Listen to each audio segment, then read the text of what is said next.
In this video, I'm going to share why I believe every pastor should podcast and give you some practical steps to get you started right away.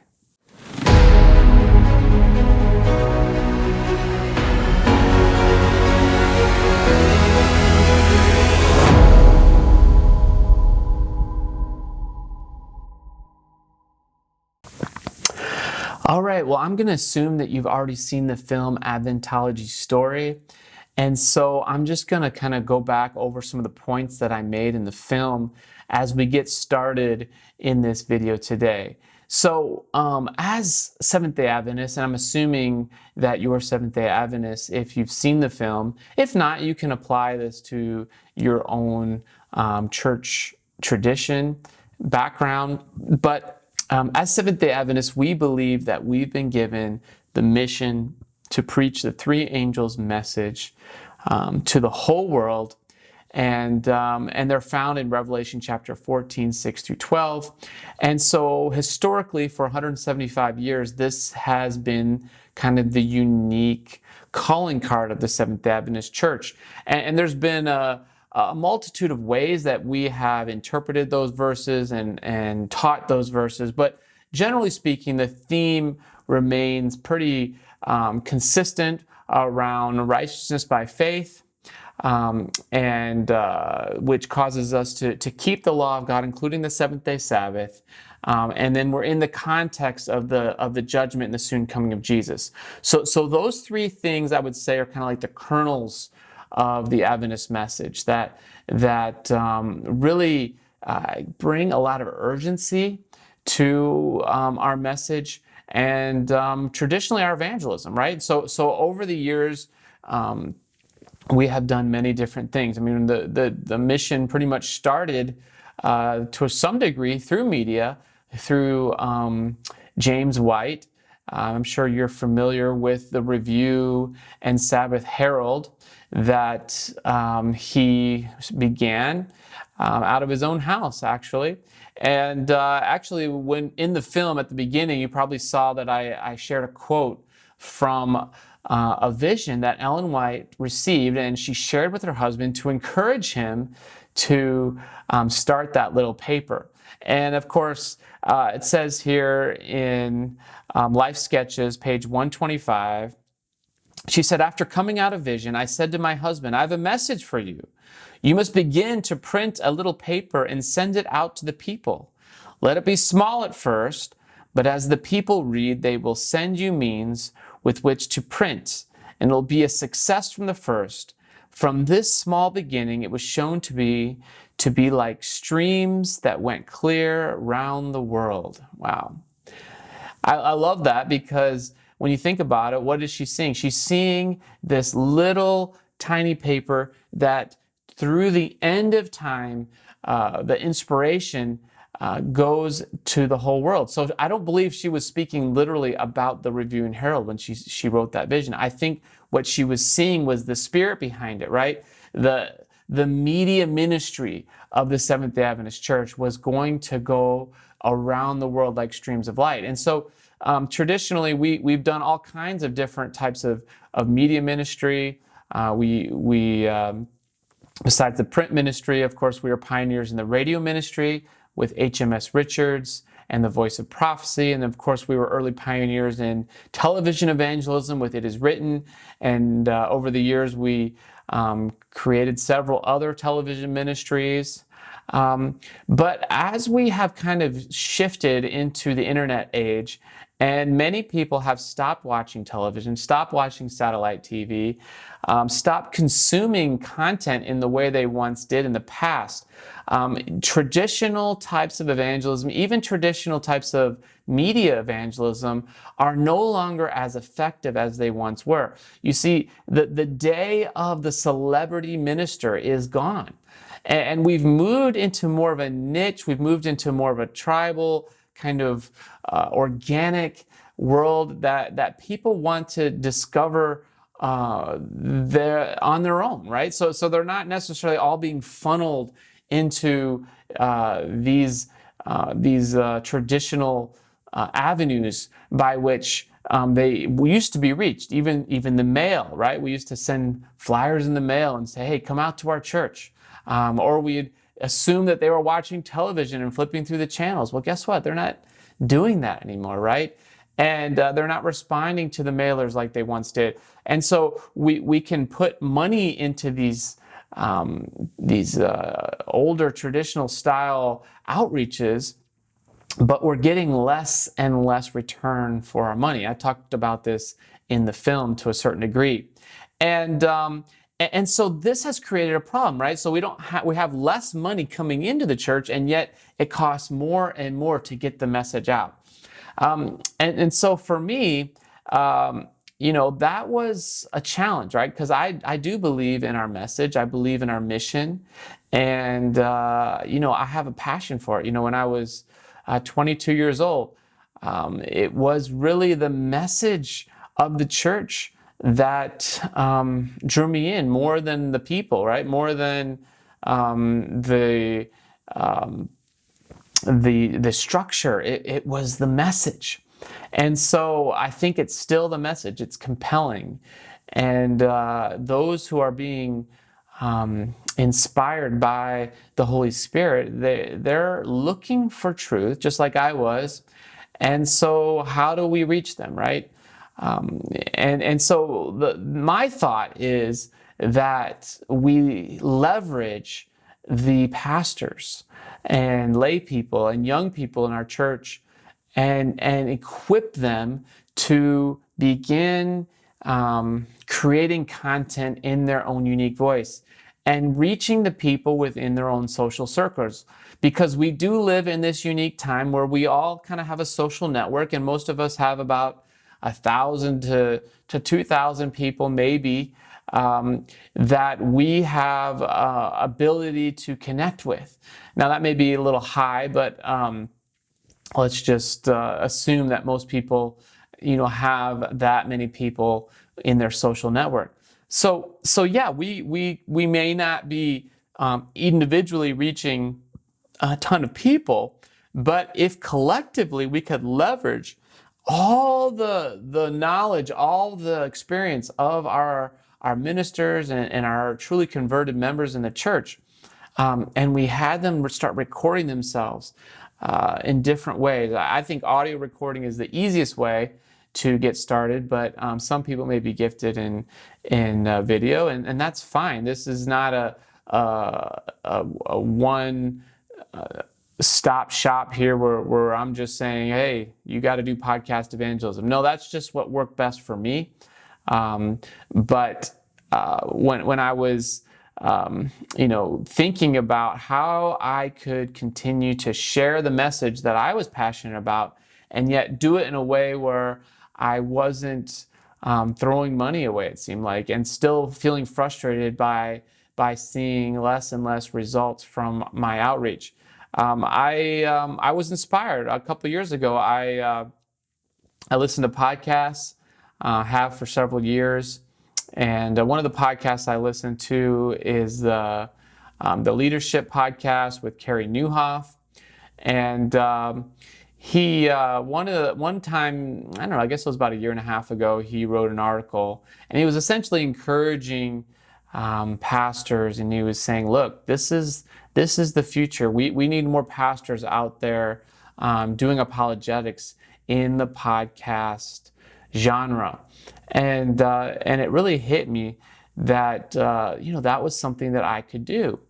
And so after reading that, the Holy Spirit just really overwhelmed me with this idea that I could create content, record it, post it, and share it, and use that content in a way that once it was there, it could be reused over and over again with different people I came in contact with. And at first I thought, I'll just send it out to the whole world. But if you saw the film, one of the surprising side effects of choosing to do the podcast evangelism was the local effect, right?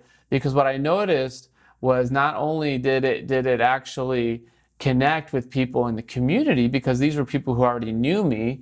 And so they were automatically connected to the podcast once I started sharing it. But I found that our members started to get interested in it as well. And as they listened and enjoyed it, they started to share it with their friends as well. So people started coming to church. The first baptism that we got from doing the podcast Evangelism was Jordan. Of course, he was in the film, featured in the film as well. So we've been doing it for about a year and a half now here at my church. And essentially the goal is, and I'm not even quite finished with the initial goal, is to create episodes that cover all the doctrines, all the Bible studies that you would normally have in a Bible study if you were doing it with somebody. But I have kind of taken that information and put it in podcast format. So they're not sermons, and they're not Bible studies in the traditional sense, but they're more like, I would call them experiences, right? Where you're listening, you're trying to get them in the story, you're trying to get them to think and contemplate and consider what it is that you're sharing with them. So that's kind of the idea behind it, I guess. The big picture is to create podcast episodes that cover all the beliefs of the church that I would normally give someone before baptizing them, and then creating an easy way for them to listen. And then ultimately my goal is to create Bible studies that go along with each of the podcast episodes. And that way, when they're done listening to the episode, they can follow that up with a Bible study. And like I said, once they've listened, once they've engaged it, then you can follow up with them and fill in the gaps, so to speak, if there's still some things that they have questions about. So I'm still a work in progress. I haven't figured it all out yet. But I did want to share with you just kind of my journey, just so you have an idea in your own mind. Like if I was going to get started with doing something like this, what does it take? How long does it take? What is the investment? And so I wasn't really able to get into all that in the film, and that really wasn't the purpose. The purpose of the film was more to inspire, to educate, but this video here is really me just kind of getting into a little bit more detail, but not too much detail. If you want some more additional support, I'm happy to do that on an appointment basis. You can get a hold of me. I'll put my contact information here on this page that you can connect to me, or probably right here in the video right now. I'll just put it in to the video and you can connect to me. And so I do want to say that this was a Holy Spirit process, right? So when I was started to contemplate this thing, I didn't have it all figured out, but God started to bring people into my life just at the moment I needed them. And I think a lot of times when you start something, you're thinking about, oh, well, what's it going to be called? And do I need a website? And do I need a logo? And, those things come later. I wouldn't, spend as much time worrying about the name of your podcast, the logo, your website, all that stuff. As long as the name of your podcast kind of is something that expresses either something about you or just lets people know that what the podcast is actually about. So I would make sure that that's clear. But as far as specifically, does the name make that much of a difference? I would say not so much, because it's really the content and the way that you distribute that content that makes the most difference. So I think that is what I would say. You want to start with the vision, right? Start with the end in mind.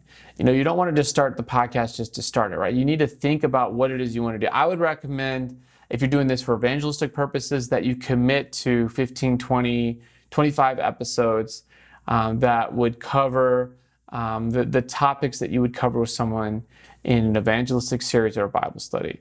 That way, right away, you have a goal, you kind of have a structure, you know the direction you're going.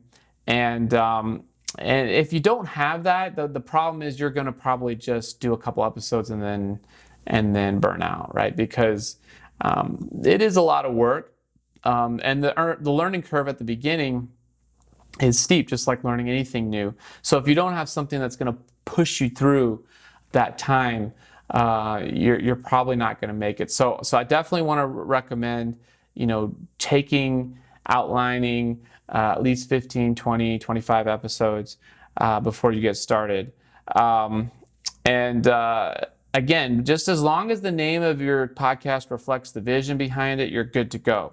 Again, with the podcast, you just want to be yourself, right? For me, scripting it was more helpful. I mean, if you listen to my non-interview episodes, the ones that I do solo, those are scripted, right? So I write them out, and that way I'm able to succinctly say what I need to say in the time I want to say it. Most of my episodes are 20 minutes, really it's between 15 and 25 minutes, somewhere in that range. But I try not to go more than that. I don't want to beat people over the head with detail. I just want them to kind of grasp the main topic and give them some food for thought. And if they want to go deeper, then I can do that with them later. So, but you may be the type that can just go right off the cuff, and hey, that might work for you. So it probably take you a lot less time to do your episodes if you're able to do that. I'm a little bit more, perfectionistic about it. So I definitely take my time writing it out and then editing it afterward. Again, I want to, also warn you that the temptation is going to be to start comparing yourself with other podcasters. And, I wouldn't worry about that right now. I mean, you can listen to other guys to learn things. But, if you have this idea that you're going to get like thousands and thousands of downloads a month right off the bat, I mean, that's just not going to happen. And that really shouldn't be your goal. Your goal should be to really be, focusing, thinking about your local community and the people in your local community that would be most likely to listen to you. And so you want to try to create content with that person in mind, or that idea in your mind. So again, that kind of frees you from this idea of like, oh, I'm gonna make a podcast and it's gonna get national attention. No, that's really not what you should be looking for. Remember, this is going to be a tool that you can use throughout your ministry. So once you have these episodes recorded, you're going to be able to refer people to them indefinitely, right? So, and I've seen this in my own ministry. I've had people come to the church. I've talked to people, and I'm able just to share them this card and say, hey, I've got this podcast, or I'll refer them to a specific episode that I've already recorded. They had a topic, they had a question about a certain topic, and I was just able to share that with them. And so not only have community people benefited, but church members, right? There's a lot of our church people who are confused about doctrine. They don't understand certain aspects of our faith, and so they have been able to listen, and I've been able to refer them to specific episodes when they have questions. So think of it as like a long-term investment into your own ministry, and then I think your willingness to put more effort in increases. Again, when you're sharing it, I like to use business cards, but there's different ways I'm sure that you could do it. I just have them in my wallet, and I'll just take one out. And if I meet someone, I'll say, hey, and check out my podcast, right? So it's a really easy way to connect with people. We put them in our literature bags too, our guest bags. When people visit our church, we put the podcast cards in there. People can connect to us that way as well. And then, what are the other ways you advertise it? Of course, you're going to use social media. Facebook, I found, is the best. way of sharing it. For myself, you can boost your posts if you want. Where does this money come from? Well, I believe a lot of conferences now are being pretty creative about allowing you to use evangelism dollars. I know my conference allowed me to use evangelism dollars to support this podcast, and it really helped.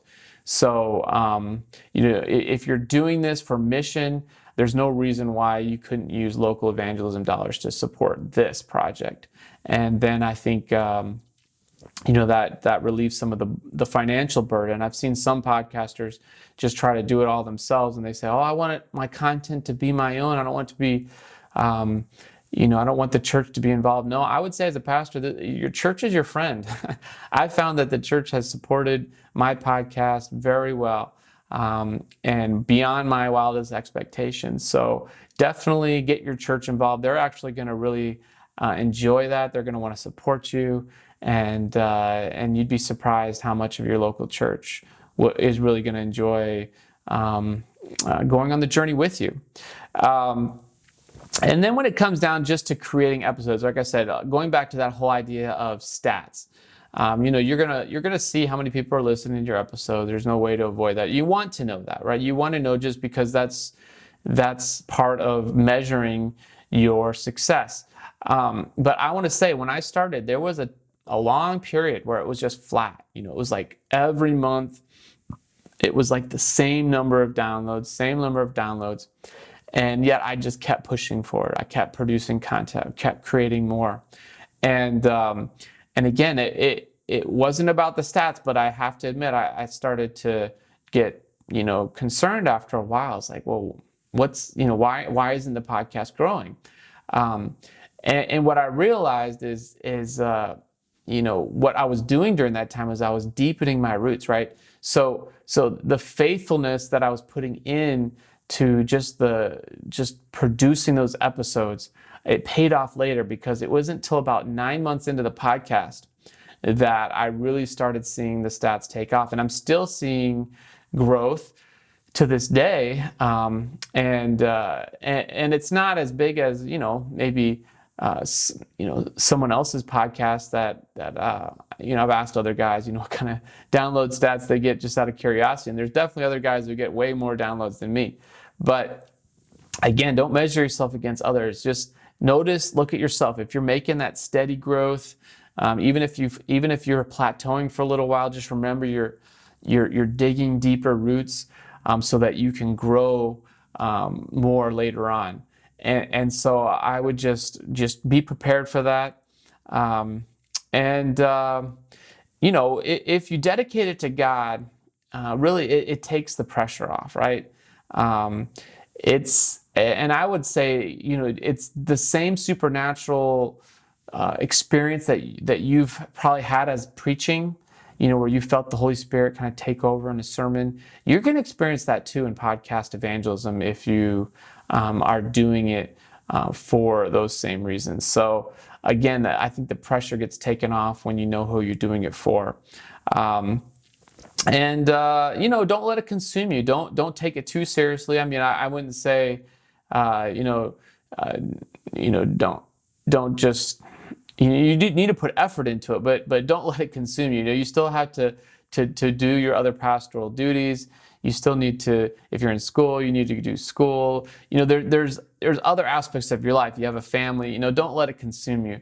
But also stay consistent with it. You don't want to just kind of give it some effort and then quit, and then come back 2 or 3 weeks later. I've seen a lot of podcasters quit too. They get off the gates and they go 3, 4, 5, 6 months and then they quit. Either they weren't pacing themselves right, or they just didn't have that compelling vision we talked about in the beginning, and they didn't have their episodes scripted. They didn't know where they were going. Definitely. And just remember, the people who love you are going to love your podcast, right? So your friends, your family, your church members, and that's where you start. You just start sharing it with them, and you pray and you give it to God, and He will use the podcast to bless others. That's just the way it's going to work. like I said, the impact is more local than you might expect, and it's just natural. Right? Wherever you are is going to be where more people know you, and where more people know you, they're going to be the ones that are going to listen. So don't expect a bunch of people who don't know who you are to listen to your podcast. I mean, that's just not that's not a good expectation. But as people get to know you, share them what you're doing, and if you're putting some effort into it, people are going to like it. Obviously the one of the cool things about podcasting is it gives you an excuse to talk to other people, to collaborate with other pastors, to ask people that you admire and look up to allow you to interview them. That's part of the cool part of podcast evangelism. And again, it's the gift that keeps on giving. The content's going to be evergreen. I mean, if you're focusing on doctrines, using your own personal experience, your own stories to illustrate those doctrines, and that content's never going to get old. So you're really making an investment into your future, like I said earlier. Yeah, so those are some thoughts I wanted to share with this video. And I just want to make myself available for you. If you have specific questions, I'm going to be talking in future videos on specifics behind some of the technical aspects of podcast evangelism. For instance, I'm going to share a little bit about how I go about creating and editing and marketing each of the individual podcast episodes.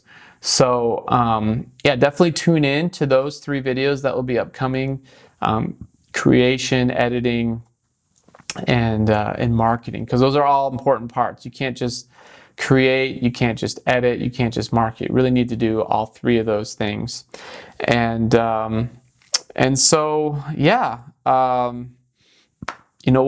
else would I say? I mean, I don't think, as long as you have the gift of teaching, you can be a great podcaster.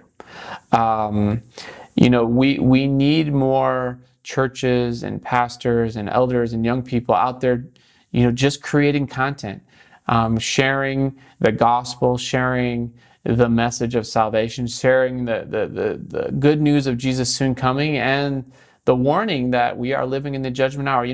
We need to be doing this as collectively, and I believe as we do that, we're going to see fruit come back from that.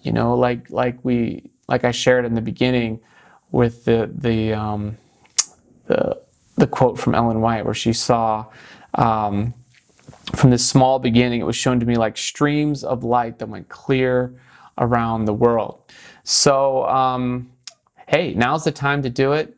Now's the time your churches are going to be most open to it, because we're just coming out of this coronavirus lockdown, and people are going to be more open to this type of new evangelism. So if there's anything I can do to help, again, I would love to support you.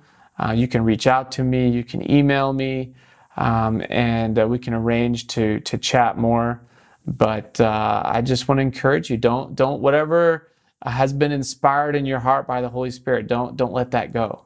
God is calling you into a new frontier, and hey, it wasn't easy for me, but I can't imagine my life now not doing it, because it's been so rewarding jumping into this medium for sharing the gospel that podcast evangelism affords. And I've also started to get into video a little bit, but just whatever it is, just remember why you got into ministry to begin with, and just go back and focus on that, and then take that passion and put it into your podcasting, put it into your YouTubing, if that's something you want to do instead. All right, well, I look forward to seeing you back here again on our next video. And until then, Maranatha.